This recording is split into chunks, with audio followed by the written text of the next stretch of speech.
Alô, você, seja muito bem-vindo, você está no Te Politizei, eu sou o Carlos André e agora vamos falar sobre um bate-boca que aconteceu dentro do STF com o Barroso e dessa vez com o Fux, numa decisão de aumento de impostos para variar, né? O Barroso tirou o Fux da relatoria dessa decisão e ele ficou um pouco nervoso. Vamos entender essa notícia, mas antes, já que você está aí, não se esqueça de se inscrever no canal, dar um joinha e compartilhar esse vídeo, porque ajuda muito o nosso trabalho. Então a gente viu aqui que houve um bate-boca entre Luiz Fux e Roberto Barroso durante uma sessão do Supremo. Depois que essas sessões do Supremo começaram a ser televisionadas, né? Parece que o circo pegou fogo. Um quer aparecer mais que o outro. O presidente da corte se irritou com o ministro que expôs sua reclamação sobre uma perda de relatoria da ação para Flávio Dino, o rocambole do inferno. Aqui diz que o motivo desse desentendimento foi a relatoria dessa ação de contribuição de intervenção no domínio econômico, a CID, tecnologia. Um dia antes, na quarta-feira, dia 13, a maioria dos ministros do Supremo validaram as alterações que ampliaram a incidência de um tributo, né, de um imposto, ampliaram a incidência do tributo para dizer que eles aumentaram um imposto que cai sobre remessas financeiras do exterior sem restringir a cobrança de operações ligadas estritamente à importação de tecnologia. Então eles querem cobrar impostos sobre a importação de tecnologia também. Então no fim da sessão, o Fux pediu a palavra para manifestar o seu descontentamento porque ele não permaneceu com a relatoria da ação e passou essa relatoria para o Flávio Dino. Aí ele falou assim: senhor presidente, eu gostaria de consignar uma irressignação da minha parte com relação ao resultado de ontem.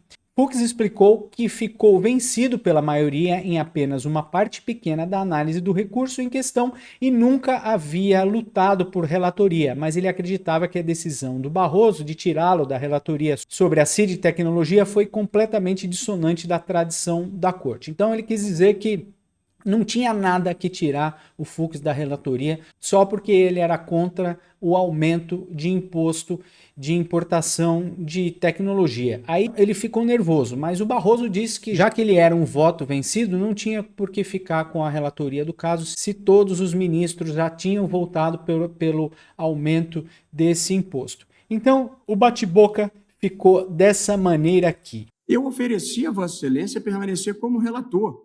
Disse, Vossa Excelência não quer permanecer como relator, apenas reajustando. Vossa Excelência disse, não quero reajustar. Não, reajustar, mas Vossa Excelência não me ofereceu como relator. Não.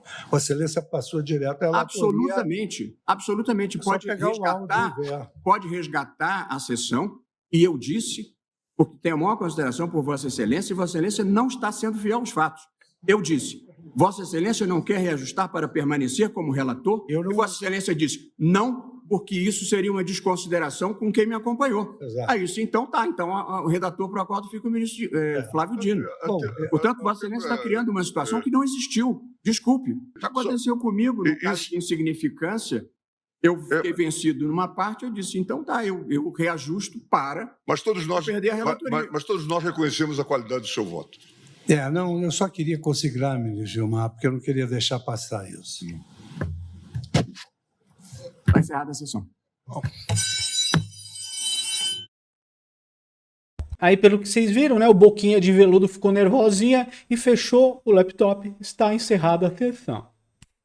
E o mais engraçado foi o consolo, né, do Gilmar Mendes aqui nessa hora, que disse que, olha, a gente está mudando a relatoria, mas a gente preza muito pela qualidade do seu voto. Olha só o que ele falou aqui, vamos ver.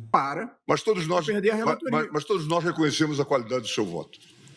Não fica triste, mas todos nós reconhecemos a qualidade do seu voto, mas infelizmente ele decidiu que vai passar a relatoria para outro, né? E o Fux ficou vendido nesse problema do aumento dos votos. A gente entende, né, o Barroso, que você ficou chateado, afinal de contas você perdeu uma casa, ou está para perder uma casa que você comprou na Flórida, né, por 22 milhões de reais, pago ali, nota em cima de nota. Ele comprou a casa sem hipoteca e à vista. Olha só, Barroso pagou um imóvel de 22 milhões nos Estados Unidos à vista. Olha só a fotinho do imóvel, né? O imóvel da família do presidente do STF, o Luiz Roberto Barroso, em Miami, foi comprado à vista, sem hipoteca. É muito comum você comprar um imóvel lá nos Estados Unidos, mas você faz uma hipoteca, né, que é um financiamento a perder de vista. E ele pagou nota em cima de nota, 4,1 milhões de dólares, na cotação atual por volta de 22 milhões de reais. É lógico que um presidente do STF ganha um bom salário, né? Por volta de 50 mil reais. Mas ganhando 50 mil reais, como é que ele vai pagar à vista um imóvel de 22 milhões de reais, né? Ou 4 milhões de dólares, nota em cima de nota, né?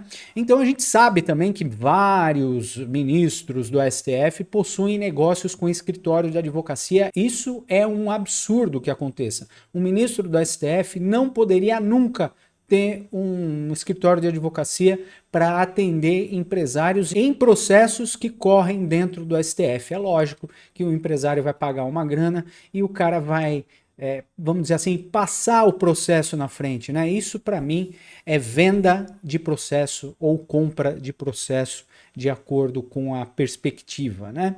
Então é um absurdo o ministro do STF ter um escritório ainda de advocacia. Aqui tem os documentos que provam, que mostram que ele realmente comprou um imóvel, tá aqui no dia 3 de setembro de 2014, no condado de Biscayne, LLC, na Flórida. O apartamento com 158 metros quadrados fica no condomínio Oceana, de frente para o mar. Atualmente, um imóvel com a mesma metragem do Oceana é anunciado por 5 milhões de reais, por volta de 27 milhões de dólares, então teve uma valorização, né, pro ministro Barroso.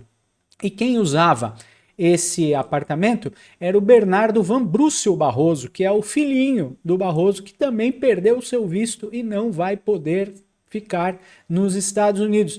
Dizem que ele é diretor associado do Banco BTG Pactual e morava também em Miami. A gente sabe que o presidente do Banco BTG Pactual era um ex-ministro do STF. É esse aqui, o ex-ministro Nelson Jobim, que também foi presidente do STF, e anunciou que é sócio agora do BTG Pactual, e por uma grande coincidência, e por uma grandíssima coincidência, né, o filho do Barroso, que é amigo do Nelson Jobim, virou diretor do Banco BTG Pactual e está usando este belo imóvel aqui de 22 milhões de frente para a praia lá nos Estados Unidos.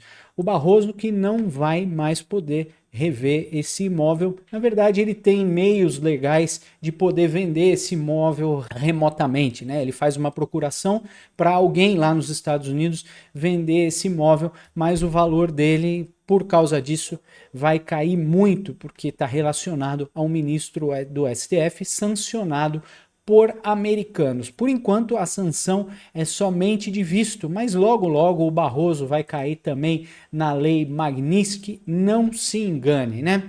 Acabou com o país, acabou com a vida dele e acabou com a vida dos filhos. Na verdade, não acabou com a vida dos filhos, mas com a chance dos filhos dele terem uma vida muito melhor, num país muito melhor que esse aqui, que o Barroso ajudou a destruir. E essa conta pode ter certeza que o Barroso vai pagar tintim por tintim. Muito obrigado por ficar comigo até o final deste vídeo. Não se esqueça de se inscrever no canal, dar um joinha e compartilhar esse vídeo, porque ajuda muito o nosso trabalho. Muito obrigado pela sua companhia. Daqui a pouco a gente volta.